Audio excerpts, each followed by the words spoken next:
Hello, welcome to my channel. This is Audio Explore. Today, I will review the Sennheiser ie800 and Sennheiser x80s. In fact, many users really like earphones with V-shaped sound quality when using them.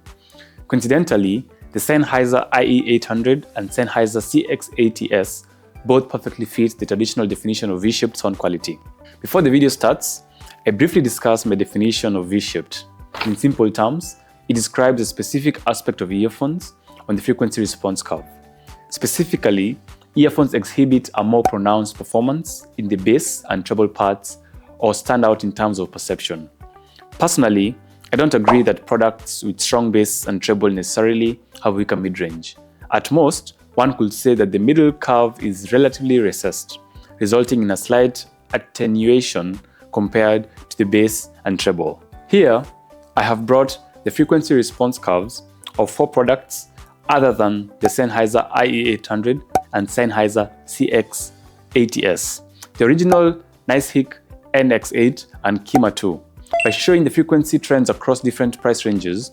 In comparison, the deep bass focused Sennheiser ie800 may not be as bright as the x80s when listening to some subtle dynamic music, but it excels in delivering a more powerful impact and sense of awe when playing highly dynamic music. For specific music performance details, I have prepared listening demo at the end of the video. Please enjoy it. Now, for the curves, we can see that apart from the x80s, the frequency response curves of the other 3 products are relatively flat in the mid-range. All 4 earphones exhibit a 5 to 10 decibel gain in the 20 to 60 Hz range, enhancing the spatial perception and tonal performance in the low frequencies. The most direct sensation in terms of listening experience is a strong atmosphere, especially when listening to electronic music with heavy bass, where you can feel the rhythm more intensely. The tuning of the x80s is also a typical compromise style tuning, weakening vocals to highlight the performance of the highs and lows. However, the downside of this approach is that it may make female vocals sound less authentic and make vocals that are already distant sound even more detached. At the same time, the ie800 also has a gain of around 3 to 5 decibels in the 60 to 200 Hz range. I believe that this gain in this range is more about enhancing the perceptual power of the sound, making the tonal performance of instruments like drums, cellos, and pianos in the lower frequencies range more authentic and vibrant. It makes these low frequencies sound more real and compelling. In terms of feedback on the listening experience, I think that the ie800 has elevated the already strong atmospheric feeling of the NX8 and Kima2, but whether these subtle changes justify a higher price point is something that users need to compare for themselves. Their overall mid-range performance is relatively flat, which may appear recessed compared to the bass and treble. Many users have provided feedback that Sennheiser's IE series does not prioritize vocals, but in reality, you can listen to the vocal performance of the NX8 and Kima2. The difference in vocal performance between the IE series and them is not particularly significant. Whether the vocal performance of the NX8 and Kima2 satisfies and is accepted by the majority of users is a question to consider.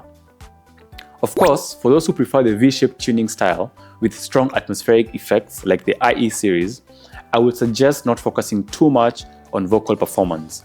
Although they may not hug the vocals as closely as some mid-range focused earphones, they still blend well with the instruments, ensuring overall music harmony is maintained. Finally, these 2 earphones primarily focus on the high frequency range, concentrating around 5 to 10 kHz with a gain of approximately 3 to 5 decibels. This emphasizes is aimed at enhancing the vibrancy of the sound and increasing the sense of progression in layers. If you have earphones with such tuning or frequency response trends, I recommend listening to the performance of high-pitched orchestral instruments like flutes, oboes, trumpets, and piccolos. These earphones prioritize these instruments over vocals or more typical tonal profiles like Harman. The NX8 benefits from its emphasis of high-frequency sound reproduction, resulting in a more pronounced overall brightness and clarity in the high frequencies without introducing any harshness from the peak at 6 kHz. The overall optimization and refinement are excellent. The ie800 boldly boosts the gain at 5 kHz, enhancing the penetration and clarity of vocals, in the high frequency range. However, the downside is that this earphone sound quality expression is more inclined towards your choice of songs, as it may not suit ordinary tracks. This earphone might not be suitable for new users. In simple terms, as a mainstream tuning style, the V-shaped sound profile emphasizes strong treble and bass, creating an impression of a wide dynamic range and full sound. However, even among earphones with a V-shaped tuning style, there are significant differences. After all, everyone has a different understanding of sound.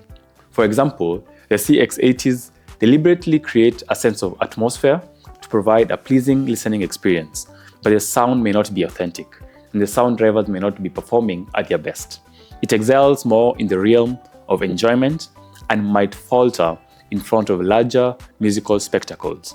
On the other hand, the original NX8 is a more well-rounded earphone with multiple drivers catering to the bass, mids, and treble without excessively emphasizing any particular frequency range. After listening to such earphones for a while, you may start to feel that all V-shaped earphones are similar until the emergence of the ie800, which shows that even within the V-shaped category, earphones can evoke passion and intensity. Lastly, the Kima2 and ie800 represent the conservative and radical factions within this V-shaped tuning style. When it comes to choosing between them, users should consider their own listening habits. I believe that everyone can find earphones they love.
So that's all for today's content.